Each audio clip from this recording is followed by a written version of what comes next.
Welcome to Denver. It's good to have you back. And can you give us an update in terms of where we're at and where we're going as it relates to Tigray and the genocide and the conflict? Well, since the signing of the Pretoria Agreement,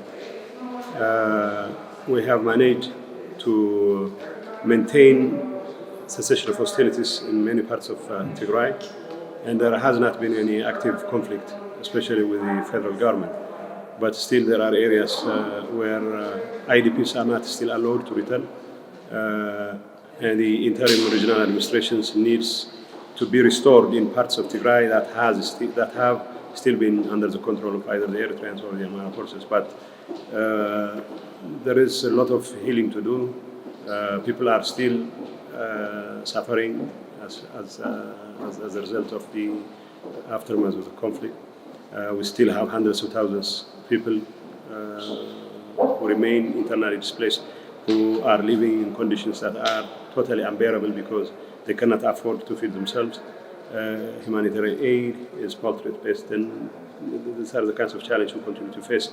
Of course, we have a very hardworking, resilient people with the right mix of intervention, not just by the government, but also people from all over, Tigrayans from all over the world, who will be in a position to address some of the challenges, but it requires a very concerted effort, not only by Tigrayans, but also other stakeholders, including the international community. You spend a lot of time with the Tigrayan community, and I saw you do a lot of talking with them, and a lot of questions were asked. What were some of the major concerns, and what can the English-speaking community know in terms of how to be supportive? Yeah, every Tigrayan's concern is whether IDPs would ever go back to where they belong, whether the territorial integrity of Tigray would be restored in accordance with the Pretoria Agreement and in accordance with the Constitution, whether there is going to be accountability for crimes committed against the people of Tigray.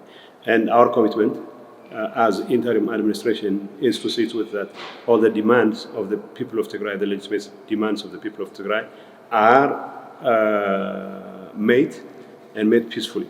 So we'll leave no stone unturned before all the questions that the people of Tigray have been raising legitimately are answered in a manner that deepens peace, in a manner that restores the dignity of the people of Tigray. What were Eritrean troops even doing in Tigray? Are Eritrean troops still in Tigray? Yes, Eritrean troops are still in many parts of Tigray, although it is the responsibility of the federal government to see to it that Eritrean troops and Amhara forces are removed from those areas. Still remains to be seen whether that will happen. So it is our hope and expectation that the federal government will discharge this responsibility. But whether that happens or not, those forces must leave Tigray, and Tigray's territory should be restored no matter what. Justice for Tigray! We demand justice! And no humanitarian aid for Tigray! We demand justice! Tigray can't wait! We demand action! Tigray can't wait! We demand action! UN save lives in Tigray! We demand action! Over 4.5 million people has been subjugated to a man-made starvation because their banks was freeze, their resource was looted and stopped. Tigray, united, we never be defeated. Tigray, united, we never be defeated. Tigray, united, we never be defeated.